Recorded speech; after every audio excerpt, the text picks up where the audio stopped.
বিসমিল্লাহির রহমানির রহিম। আজকে 16ই ডিসেম্বর, বিজয়ের মাস। এই দেশ 1971 সালে রক্তক্ষয়ী সংঘর্ষের মধ্য দিয়ে দেশ স্বাধীন হয়েছিল।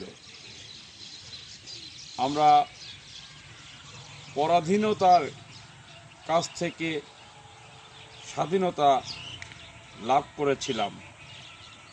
সেই সময়ে আবাল বৃদ্ধ বনিতা, কৃষক, কামার কুমার, জেলে তাঁতি, খেটে খাওয়া মানুষ, এই যে খেটে খাওয়া মানুষ দেখতেছেন, এই ধরনের মানুষ যারা কৃষি খেতে কাজ করত, তারাও সেদিন স্বাধীনতা যুদ্ধে ঝেঁপে পড়েছিল।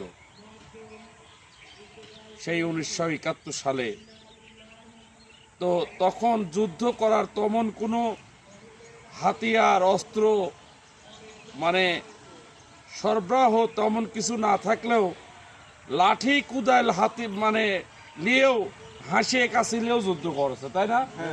হ্যাঁ। তে আমি আজকে এই যে টেন্স কাটা, সেনাবাহিনীরা টেন্স কাটেছে, মুক্তিযোদ্ধারা টেন্স কাটেছে, এই যে মুক্তিযোদ্ধা ক্যাম্প, এই দিয়ে এই যে দেখতে পারতেছেন 1971 সালে মুক্তিযোদ্ধা ক্যাম্প। এখানে আমার বাবার দোকান ছিল এই মাথার পরেই, আর এটা মুক্তিযোদ্ধা ক্যাম্প। টেন্স কিভাবে কাটে দেখেন, এই দেখেন টেন্স কাটেছে। এই আসেন, আপনারা নামে আসেন। এই দেখেন, আপনি এই দিক ধরেন, এই যে টেন্স দেখেন, আবার লম্বা করে ধরেন, ওই দিক যান, ওই দিক যান, সামনে যাও।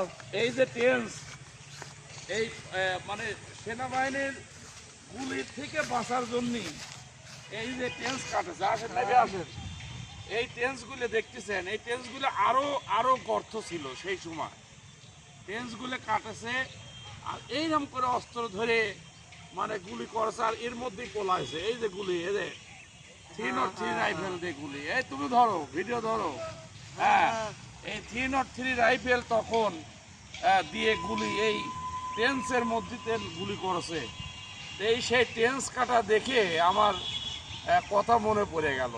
বাংলাদেশ সেনাবাহিনীরা এখনো ট্রেনিং করে, সেই ট্রেনিংয়ে এই রকম টেন্স কাটে আর বন্ধ করে। আর একটা টেন্স দেখেন, হ্যাঁ, এইরকম টেন্স দেখেন, এগুলোর নাম হচ্ছে বাংকার, বাংকার বা টেন্স।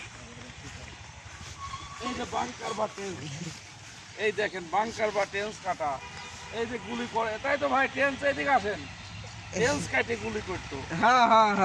সেই টেন্স দেখে একটু এখনকার সাল বলে কি একটু জাস্ট একটু তোলেন আমাকে দেখি। এখনকার সাল বলে বুঝাই দিচ্ছি। এই সেই মুক্তিযোদ্ধা ক্যাম্প, এখানে মুক্তিযোদ্ধা ক্যাম্প ছিল। এদিকে আসেন। পরে এখানে মেডিকেল কলেজ হয়েছিল। এই মেডিকেল কলেজের পিছনে লাশ কাটা ঘর, এখানে লাশ কাটতো।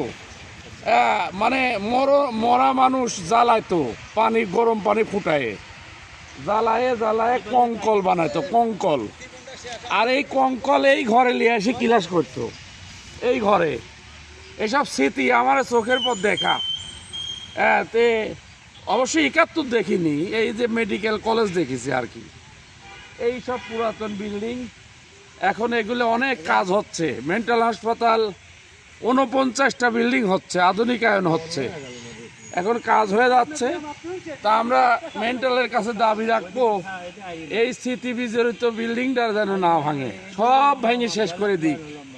এই স্মৃতি বিজড়িত বিল্ডিং যেন না ভাঙে। ধন্যবাদ সবাইকে। আসসালাম।